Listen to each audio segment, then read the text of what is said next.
Hey everyone, welcome back to the Network Marketing Cowboy channel. I'm so glad you guys are going to tune in and listen to today's show. Like we talked about last week, this week we're talking about buying your first real estate investment property. Now, we we want to know, is it buying one and renting it out, or are you wanting to flip it and gain some more income? Well, I reached out to one of my good friends, Tarl Yarber, and we sat down for a nice interview that he kind of walks you through the importance of network marketing and real estate and how these two really combined. You're going to have a wonderful show today, and I'll see you after this interview.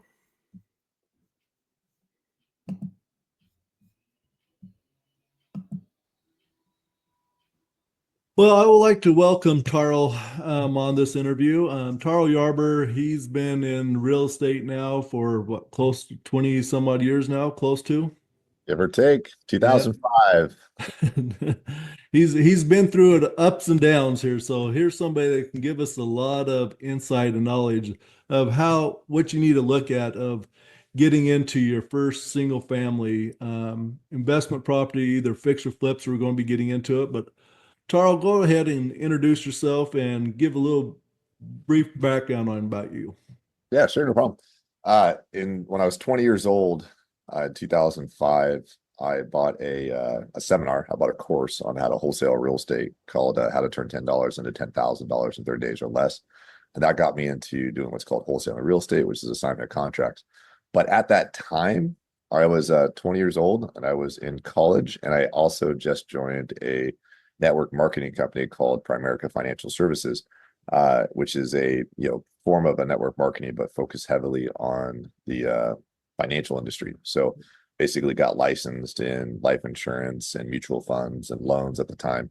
But I was doing that because I wanted to make extra income, and I also wanted to run a business on my own one day. But I read a book called Rich Dad Poor Dad as well. Real estate was always kind of stuck in my head.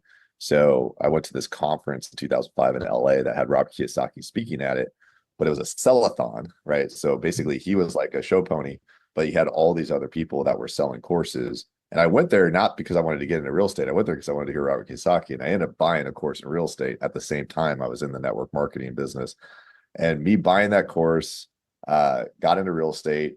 I dropped out of college, and in order to pay my bills while I was trying to do real estate, I was doing the network marketing with Primerica. I ended up doing a couple deals, not very many. I did like 3 deals in 2006, and then I stopped. And then I went full time into network marketing with Primerica at the time, and I did that for 6.5 years straight. Built up a good reputation, a good business in Sacramento with that. And full disclosure, like that business taught me a ton about business, basically, because I didn't know anything about business. And I learned how to hire people, recruit people, how to network with people, how to generate conversations, how to sell. And I got to a point in my life where I kind of had like a quarter life crisis, and I wanted a big change. Really, really long story, but I got back into real estate in 2011. And since 2011, I've been full-time in real estate, and I've done close to 700 deals in real estate, specifically single family. So most of those are flips and a whole bunch of rentals. And I would call myself a recovering house flipper. I've flipped so many houses, and I needed to like start keeping properties. So I'm on the straight and narrow of like not flipping as much and keeping properties as rentals more these days.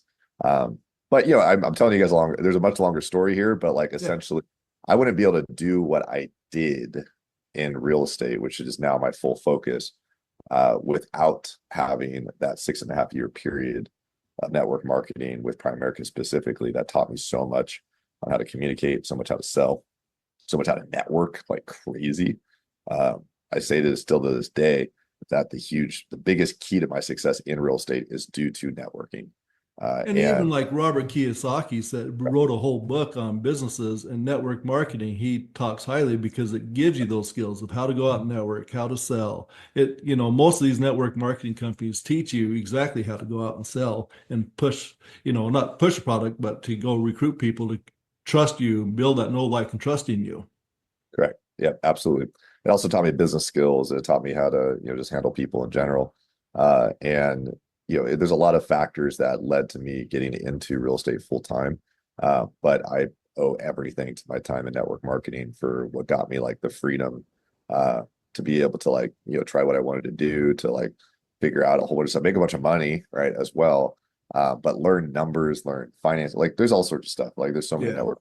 I know what you guys do as well, uh, but it translated over really, really well because even at the end of the day with real estate is a people business and it's a completely people business. And that's not said enough. A lot of people stick to the dirt or they look at the house or they look at the property, but none of that happens without the people. And if you're going to go find a deal, like you need people to go do that. Like even if you go direct to seller or even direct to on market, you still need people to help you do that. You need Yeah. people to be able to get funding for it. You need people, you need networking communications to be able to get good contractors. Like everything's people related. So the higher people skills are, the easier real estate is, in my opinion. Then it just comes with numbers and objective math and all that stuff to make sure that the deal actually works. And I think if I didn't have my background in network marketing, it would have been harder for me actually to do this business the way that I've done it. So Yep, totally agree. Well, since you brought up rentals and flips, let's just jump kind of right into it here. Let's give some pros and cons to each of buying a flipping house or buying a house and maybe remodeling it or using yeah, it as a rental. we're keeping it. Yeah. So basically, at the end of the day, with like when it comes to flips is an awesome way to generate income, right? It won't generate wealth. So that's the big difference, that we have like the income bucket and then we have the wealth bucket, right? And both are strategies and both are like tools. Wealth building, you need to keep properties. Income building, you sell properties, basically, is how I see it. And so the big difference here is that let's say that you like, you're there's certain markets where keeping properties cash flow better versus other properties. They might not cash flow that well, but it appreciates, right? A lot of West Coast is appreciation and so forth. So Mhm. it really just depends on where you're at. But that said, if you're the type of person that needs to generate more income, then definitely flipping is a good way to do that. There's a lot of hassles with it, though. There's a lot of risks because you're dealing with short-term market cycles. So, like right now, it's 2025. The market's kind of uncertain in some spots. It's really hot in other spots. Like you just hope if you're flipping, you're in a hot market. And if you're flipping in a low downturning market, you have potential for losing money. But the benefits of flips, though, if you find a deal that's really messed up and cheap, right, which is the idea, you're going to put some money into it to fix it up and do what I call forced appreciation. So you're forcing the appreciation on the property instead of the market appreciating the property, and you're doing that through rehab and construction. Once you force that appreciation, you then, if you've done a good job on it, you put it on the market, and then in theory, it sells and you make a profit. And that profit, though, compared to rents, this is all based on everybody's tax Mhm. obligations where you're at. That profit you make on a flip is taxed as income, right? There's a lot of misnomers out there about like how that's capital gains, or if you hold it for longer than a year, your tax obligation is different. I'm here to tell you right now, like it's not, right? Like talk to your accountant. I'm not an accountant, but you're taxed as income on flips, which is usually a higher tax bracket. So it's great income, but you're going to be taxed as income. There's ways to become a real estate professional, which if you're doing it as a hobby, you're not going to be that, to where your tax obligations change a bit. And then you have rentals. Rentals are awesome. Now, what I would tell people a lot when we like go through flips and rentals is like, if you have the opportunity right now to do a project, sell it, and make 40 grand today, or your other option is to do a project, fix it up, and make $300 a month. Which one would you rather do? $300 a month or 40 grand? Most people, what do you think they're going to choose, Rocky? So I think most people look at the 40 grand. Oh yeah, right. I I want did. the money now, Yeah, but yeah. they're Because not looking at long term. They're looking at right now. yeah. Well, I mean, even if you did the math, right? $300 a month sounds like a good cash flow for a single family. It actually is, like, especially if you have debt on it. If you don't have debt Mhm. on it, it's crazy. But 300 times 12 is $3,600. So it's $3,600 a year, right? So long as you don't have a roof break or something like that. Mhm. Property times 10 is 36,000, right? Times 11 is 39,000, whatever, 400. So it takes 11 years to make the same money as you did if you flipped it, right? Yep. And so when you look at it that way, it's kind of like you should just flip it and take your money now, because then you could compound it, right? And that's what I Mhm. did for years, is I only looked at that 40 grand versus the 300. What I didn't really comprehend on the big differences is that This property here, if it's the same property, now we're talking about the same property, by the way. Mhm. I still have the 40 grand, right, inside the property of the rental. I didn't recognize it, right? It wasn't recognized on my taxes or anything like that, because it's trapped in equity, right? It's just Yeah. sitting there. So the money's still in the property, and I'm cash flowing $300 a month if I force the depreciation through rehab and all that stuff. 11 years from now, I received that income. I still have that equity, so as long as the market didn't crash, and there's a good chance that the market appreciated more to where I still have that as well. Over long term, the chances are over 11 years, it's probably even went up a few more percentage points. Correct. No matter where you are in the market, and what time period you are in the market, 11 years pretty much fixes all the mistakes, right? And for where it's at, even if you bought in 2000, if you bought in 2000, let's say you bought in 1999, right? And then you go to 2010, chances are the property's still worth more, even though we had a crash in 2008, 2009 than what you bought it in 99, right? So like, that's like the extreme, right? Like situation. So it's even better if you bought it in 2009 and now it's 2020, Yeah. So, but that said, like 11 years fixes a lot of issues. But additionally, you have the depreciation because you kept the property, so that's a tax benefit. You don't have that tax benefit on the flip, right? And at any time, you also, if that money appreciates, you can do a refinance, right? So as long as rates make sense to do it, to pull that equity out tax free, because then you're basically just you don't get taxed on a loan. And so you can then recoup that money. You can get that 20, 30 grand out later, 40 grand out later as a debt on the property and not pay taxes on it, versus the 40 grand over here. When you sell it, your tax is income. And depending on your tax bracket, that could be a 20, 30, 40% hit, right? On the income. So you're really only making 20, $30,000 on there. So at the end of the day. So both have its benefits. Now, that said, right, if you need the 40 grand, sell it, go flip it, and move on. The other key to real estate, especially if you're dealing with single family, is that you're never going to get rich on one deal. So like you have to do it consistently. The way that it works in this business, especially if you have a full-time gig, like let's say you have a full-time gig like network marketing that's generating income and revenue, is that in order to offset taxes, a lot of people take that money if they have a high income and they put it into real estate to get depreciation to reduce their tax obligation. And if you're buying one good house a year, imagine like how great life is 20 years from now, because we all have a challenge with thinking long term sometimes.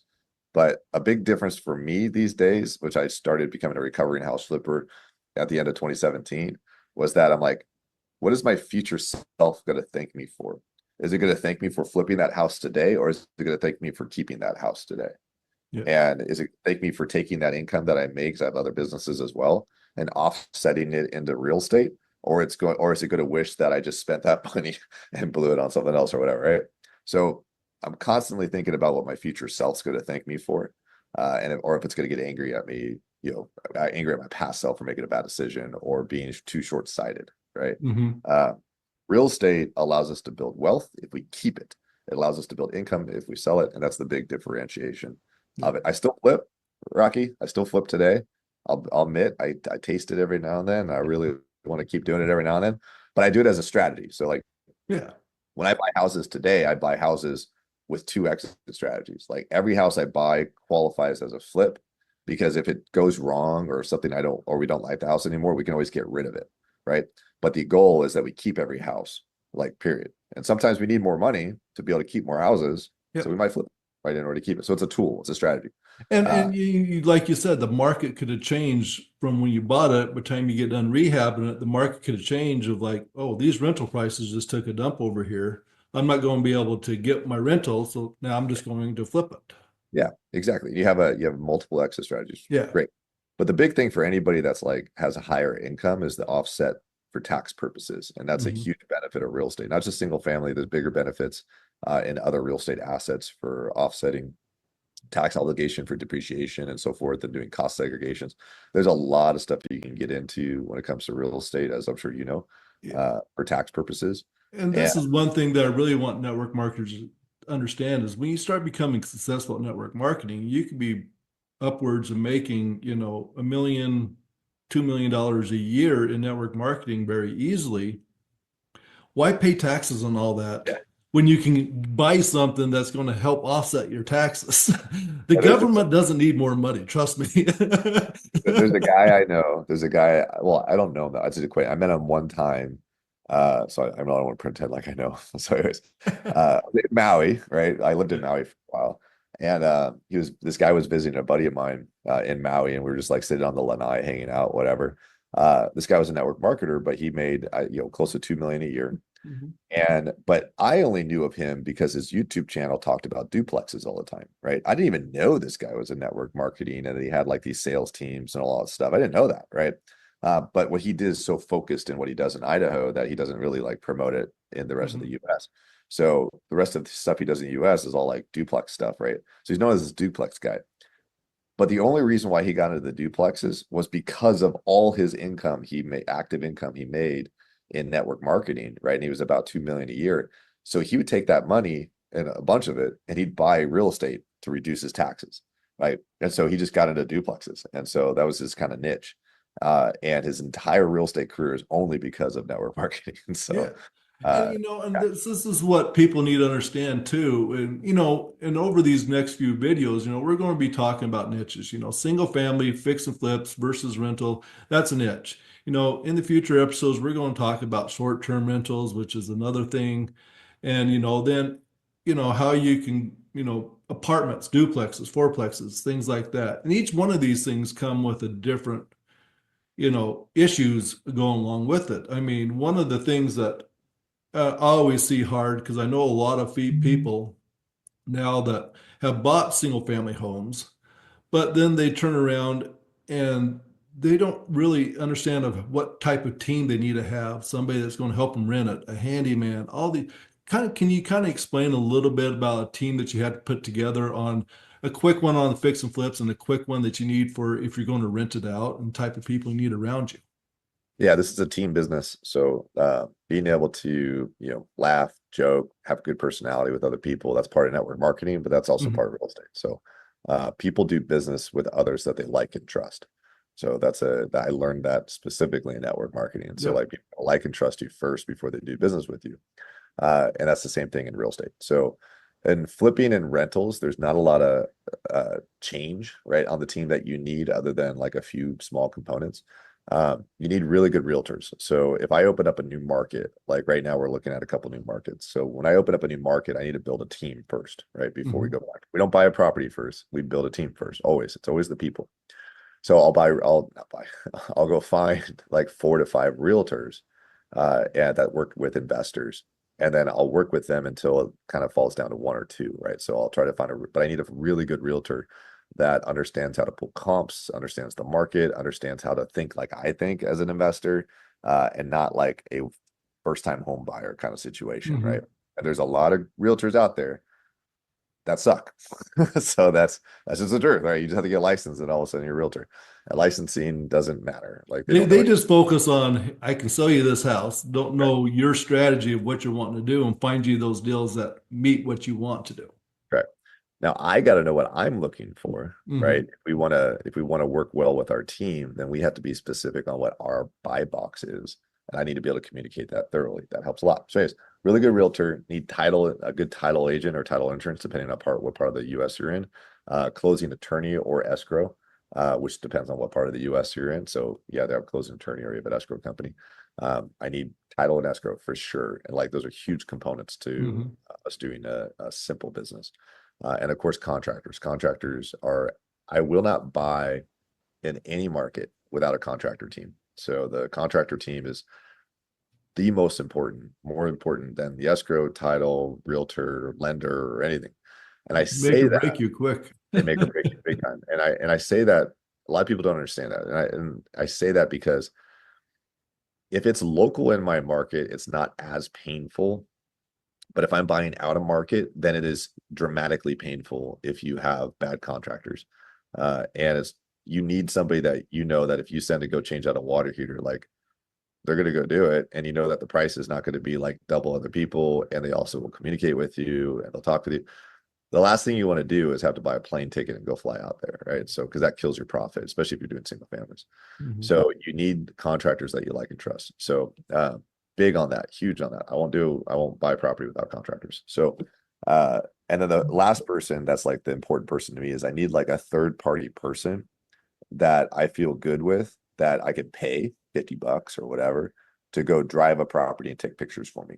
So I need like a third set of eyes. I need the realtor to look at it. I need contractor to look at it, and I need an independent person to look at it. And that's typically like another investor or another agent or somebody, whatever. But that's if I'm doing it out of state. In state, it's pretty much the same for me too, right? Like I just might not have to like have everything in place before I buy, because maybe I can go look at it or whatever, that kind of thing as well. But you do live in Texas where it takes you 2 days to drive across the state. Right? Like, no, I have a house. I have a flip 3 minutes from where I live. Oh, really? I don't go That's to it. nice. Like I never go to it. Yeah. I've been to it twice. So like even those three, it's literally, I'm not joking when I say 3 minutes. It's like probably 2 minutes actually. I drive by the neighborhood. I don't go to it.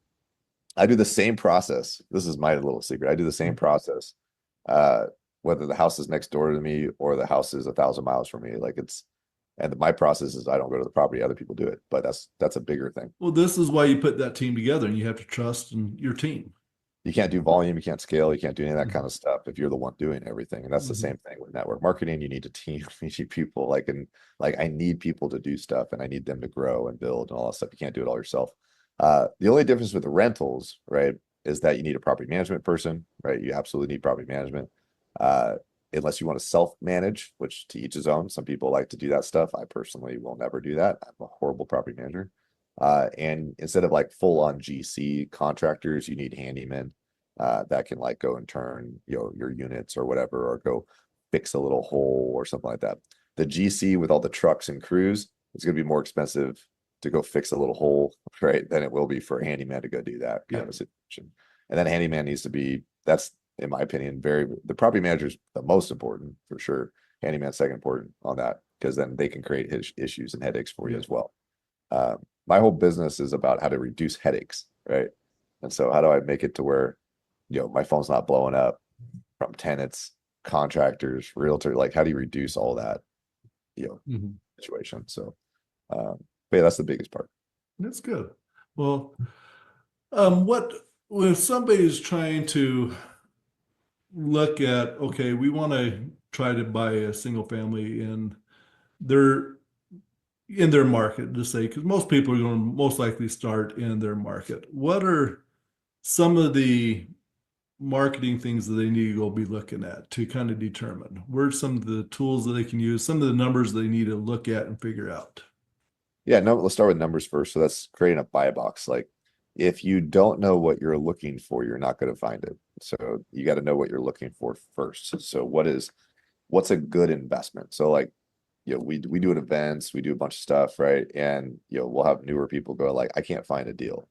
And the very first question I'll ask is like, well, what's a good deal? And chances are they can't answer that. So, a deal that makes money. Like, okay, what does that mean? Right.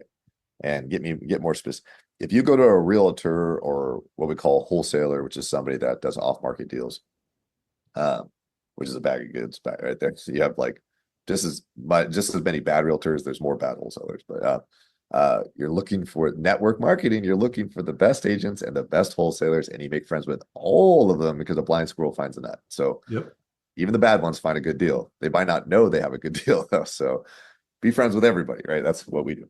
But besides point, got to know what you're communicating. If I tell an agent or wholesaler, like, I'll just send me any deal that makes money, you're going to get either a lot of junk, or they're never going to send you anything because they know that you're not serious and you don't know, and that you're going to waste their time. So Mhm. the more specific you know what your buy box is, the easier it is to communicate.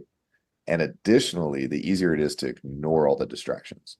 So, you guys have an avatar for who your network marketing. It's the same thing, like Mhm. who's the ideal client, who's the ideal person, whatever.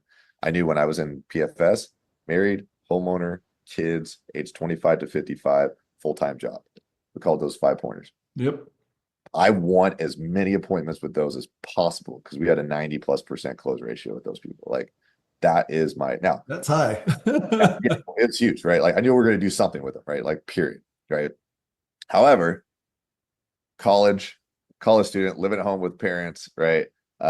Part-time job, no money in the bank, whatever, all this stuff, right? 21 years old, like kind of a waste of time if I went on that appointment, right? Like a little bit, especially if it's for product, right? Maybe it's for recruiting, I might recruit them, but then 20-year-olds hang out with 20-year-olds, 40-year-old people with kids hang out with 40-year-old people with kids.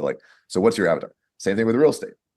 What is your ideal buy box? Same thing. That means if it's not in the buy box, you don't waste your time, right? You don't look at it. So my buy box, for instance, is 1 to 4 unit. So I want a 1 to 4 unit property, right? And that's from single, duplex, triplex, fourplex. That's my thing. Anything above that, I don't buy. I don't look at it. I don't want to look at it. I have nothing to do with it. Even if it's a good deal, could be the best deal. Not my thing, right? So I also want to have it be a fixer, right? So I want to add value to the property, which means rehab. I want to add and earn at least 15% cash on cash on that deal. So if I buy the property cash and I rehab it cash, then I want a 15% return on that money after all costs, right? So now I don't always buy it cash. Usually we buy it with loans, but at the end of the day, we evaluate it as if it's cash. So 50% cash on cash needs to be less than 6 month turnaround for the whole project, right? And I have very specific geographies that we buy in. So like this is all very easy to communicate to an agent, a wholesaler, and so forth. We have a way of doing it. I have a spreadsheet, all that stuff's in it. So those numbers have to be figured out. Now, if you're going to keep it as a rental, then what's a good ROI for you? Is it 8% on the money that you leave into the deal? Is it 6? Is it 0? Is it 20? Right? What is the ROI? The big thing with investing is that we're measuring risk, right? So we're mitigating risk as much as possible. And our ROI in real estate, return on investment, is a way of mitigating risk.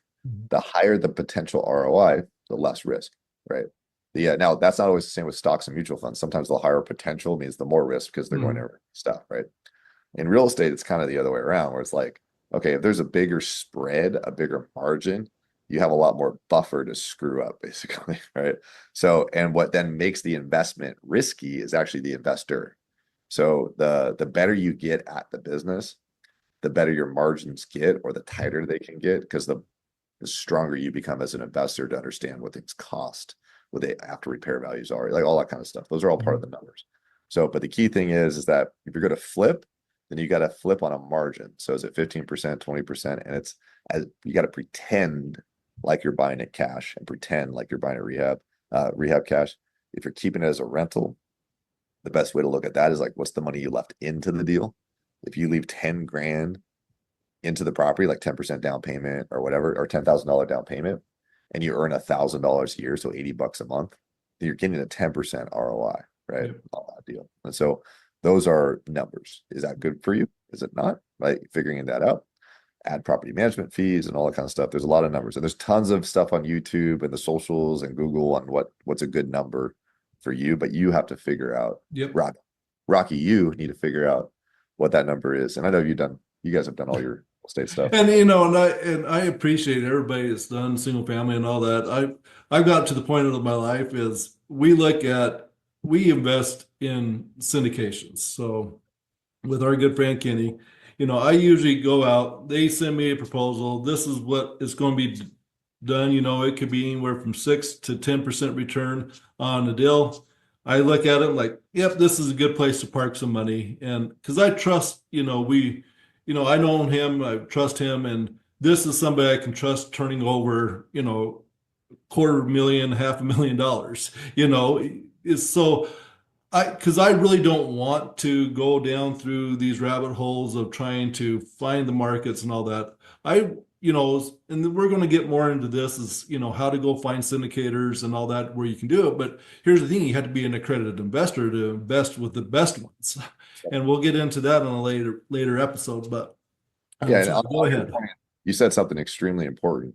This is in single family, but very specifically, if you ever do a syndication model. Whoever the operator is, like their reputation's everything. And do you like and trust them? Yes, but also like, can they actually get the deal done? So that's the same thing with me as I'm a single family investor. Like if I'm working with a lender, right? If I'm working with like, Fannie Mae, Freddie, whatever, that's just like debt to income ratio, credit score, income. But most investments, you're not going to use those type of lenders. They're going to look at the property you're buying and then you, right? You, like your background, your credibility and stuff. Because a lender is going to look at you going like, am I going to get paid back? So that's part of Rocky. You give money to Kenny.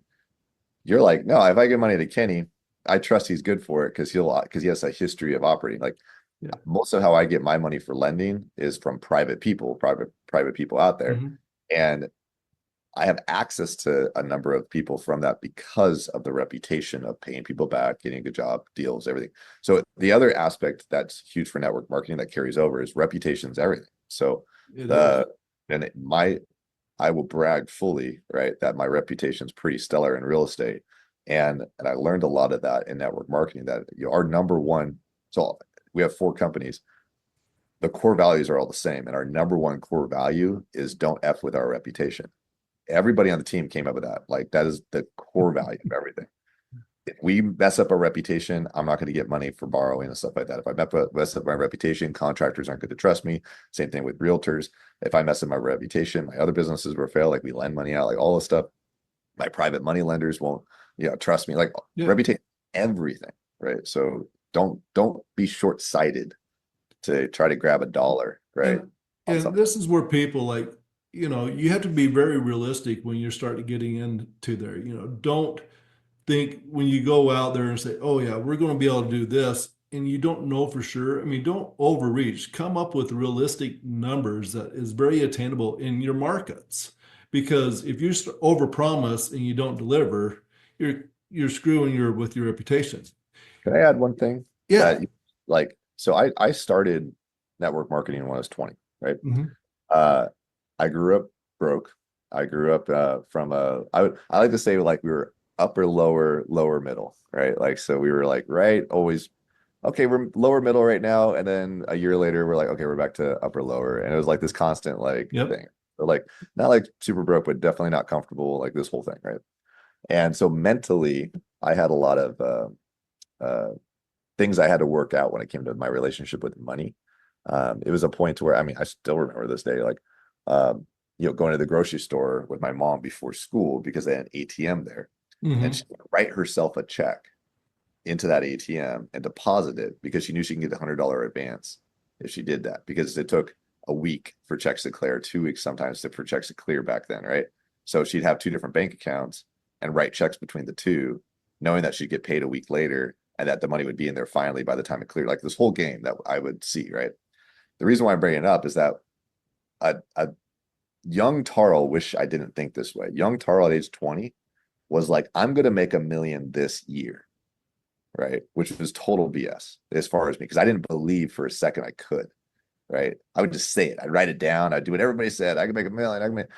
In order to make a million, you got to make 50. You got to make 100. You got to do all that stuff. I didn't have belief I could make 50.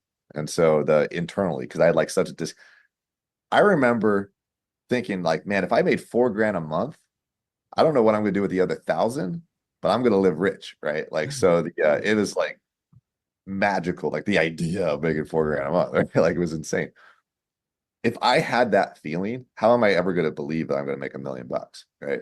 And I'm 40 now, and I wish I learned this and believed this sooner, that incremental goals build belief, right? And hitting them. So it's one thing to say, go make a million, you can do it. If you already believe you can, it's awesome. But if you were me, I didn't believe it, even though I would say it. I'd say it, I'd write it down, and like saying is believing. Bullshit. It is to a point, right? So because when I didn't hit that million and I made like 30,000, whatever, like it was just a million is a long shot, right? But as soon as I started reducing and being like, okay, I could hit 60, like I could believe that I could see it. Then all of a sudden it was very easy for me to see that I could hit 150. And then Mhm. as soon as I was hitting around 150, I was like, oh, I could make $500,000. That's not hard. I remember the first year I made $500,000. I was like, fuck, I can make 2 million. Like, so like it was just, but I didn't I believe. remember first day I ever broke $100,000. That was a big deal for me. I mean, now, I mean, $100,000 now. I mean, but I'm talking. I broke 100,000 when I was. Oh, I think I was 20. So I was 28 years old. First time I broke $100,000. Yeah. And it's like awesome when you do it. And as soon as you do it, you can make 200. Yep. And it's, I'm just, you grew up on a ranch, right? You Yep. talked about your past, right? We all have baggage that we have to like Oh work through. yeah. Personal development's everything. reading's everything. Like go through it, listen to the right people, surround yourself with the right people. That's all huge. It's I heard this from other 40-year-olds when I was 20. I'd be like, whatever. So, but like here I am saying it now. So it's big lessons in my life for sure. Yep. And, and all comes back to, you need to start building your brand and reputation now. And because that's what's going to carry you on through the rest of your life. Agreed. And yeah, I can't stress that enough to people, I mean, you need to be known for something as your brand, and that brand has to have a reputation to it. I mean, when I got to first know you, and I just always, see it as, I'm a recovering flipper now, I just always grin and laugh at every time I hear you say that, every time I hear you speak. It's just you just know where you're changing to, and everybody, and you've developed tremendously over these last 20 years of network marketing in the financial industry, to buying your first places, and then to grow four different companies that you have now you're operating at the same time, which is huge. Yeah, it's a good time. But but I do know I got a leg up on all that stuff because of my time in network marketing. I totally know that. Like it shaped me. It gave me a safety net too, because like the overhead was very low, and I didn't have to go, if I if I told people our overhead is today, that's like those are real company overhead is not the same as network marketing overhead No. at all. So the like you had assisting living houses, like massive overhead with what you guys had to do with Oh, that. So it's like it's not the same. tremendously. I was able to play business guy with very little overhead. And actually, that lean and mean aspect translates completely over into what we do today. Yeah. And and it's like it absolutely translates. We play lean and mean. I know how to grow, scale. I also got really good at interviewing people because you're always recruiting, developing. Mhm. It's I love my teams, all my teams that I have in my businesses, and I know the reason why I love them and culturally why it's great is because like I just took the culture that I learned in network marketing, like which is all like rah rah, high five, good to go. You can do it, encouraging people, like not taking, always giving, like those are all aspects that I Mhm. learned in my career, like another network marketer from another business, like not another business, another like the same lateral, I guess. Yep. If they asked for help, I'd help, and they'd help Yep. us. Never would ask for anything in return because we would just help Mhm. out. I did the same thing with everybody in real estate. I'd be like, I'd help you, no problem. I give them information because it was such a giving environment that I was from, right? That like it translated over, which I think really helped me in my business as well. So massive gains that created, it was like the foundation that led me to doing what I do. It just 20-year-old Tarl said I would have been doing network marketing for 100 years. And like I would, die doing it. But like some things happened in my life that made me change my course. Uh, if I ever lost everything, I'd go back to network marketing to build it back up. If I needed to like get things going and stuff like that. If you But need extra capital, it's one of the quickest way because you know how to go out there and sell a network. If something happened, you can always what's the best network marketing company? You can go out there and Google that stuff right now. The fastest growing, all these things, join them, and you can hit the ground running the very next day. and then this it goes back to people business, right? Yep. So it's All the people. and if you're like, I'll say this, if you're like me, I very much was driven, but I was naturally an introvert. I just want to throw that out there.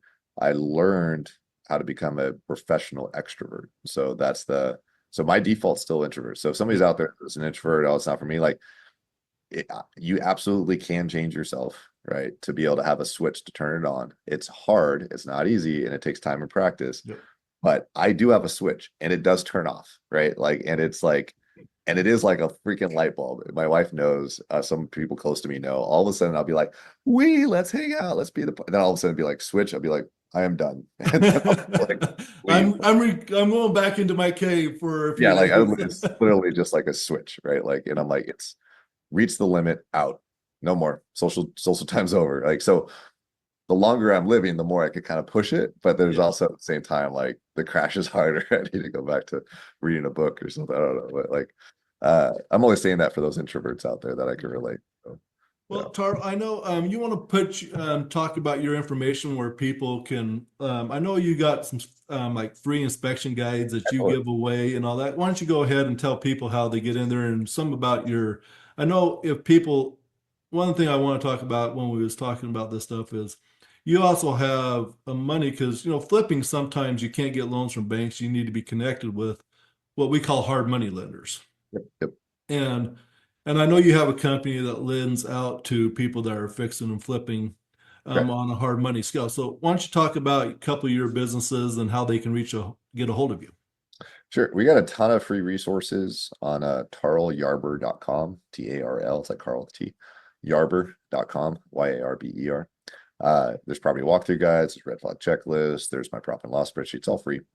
You go on there, download whatever you want on there. YouTube, if you go to YouTube, type my name or go to Bigger Pockets. If you type my name on YouTube, I have 87 videos on YouTube that are all about like property walking and whatever. It's all free on there. And then we do have a hard money company called Fixated Funding. You can go to fixatedfunding.com, and we lend money to investors to buy properties. I will always say like that, depending on what you're looking for, right? It's, there's no 100% finance out there unless you have a private lender, right? Like that's a Mhm. private, like Rocky's got lots of money, go ask him for money. No, but that's a private person lending you money, right? Like, and I have a number of people that I use for my stuff, right? Mhm. Traditionally, a hard money lender will never do that. And if they do it, it's based off of reputation, right? Yep. And your experience and all that kind of stuff. If you're brand new, never done anything, there are lenders that will lend 90%. I think we lend 90% to new people. You'll still need to come up with the 10% down, right? So that's all part of it. The more experience you get, the easier it is to get the 10%. But also, if you have the money, that's fine. Everybody's got to put 10% down. And that's construction and purchase. So fixated funding, we do that. And then And one of the things with fixated funding too, I mean, if you don't know quite how to do due diligence and all that, if you start even working with them, they're going to make you force you to do some steps to even know about the funding of what all these numbers are they accurate, everything like that. So, I mean, even getting with a company like that or another hard money lender, they're going to require you to have a lot of documentation, make sure you've gone thoroughly through your project before anybody's going to lend you money.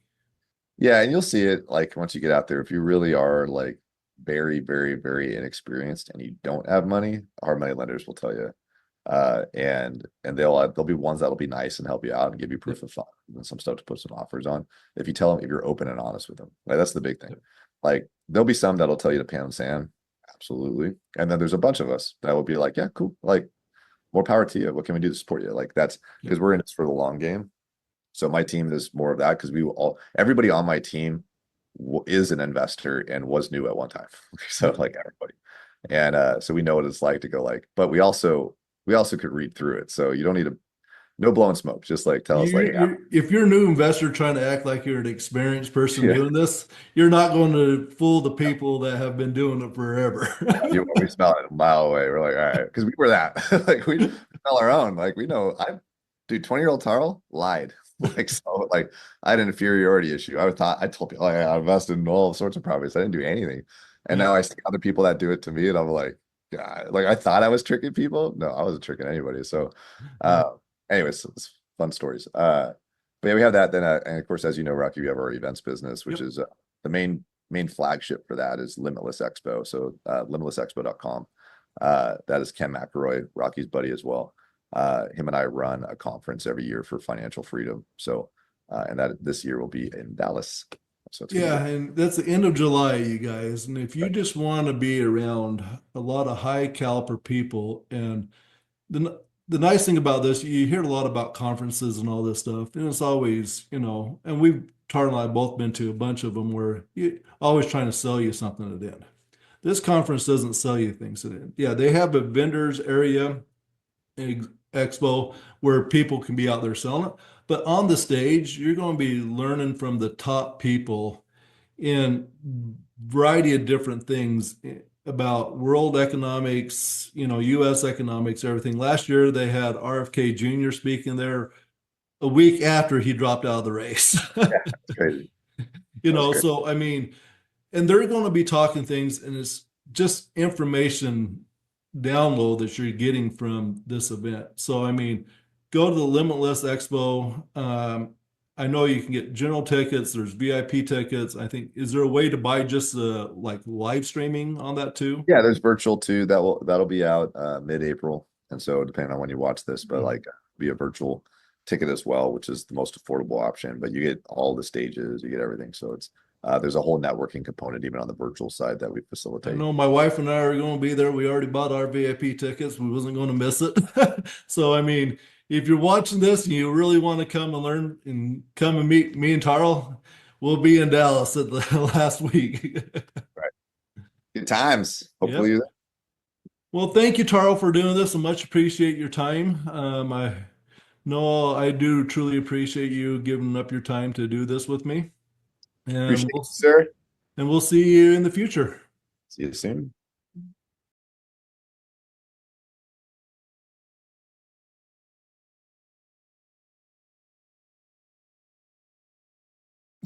Oh, sorry, I forgot to take myself off of mute.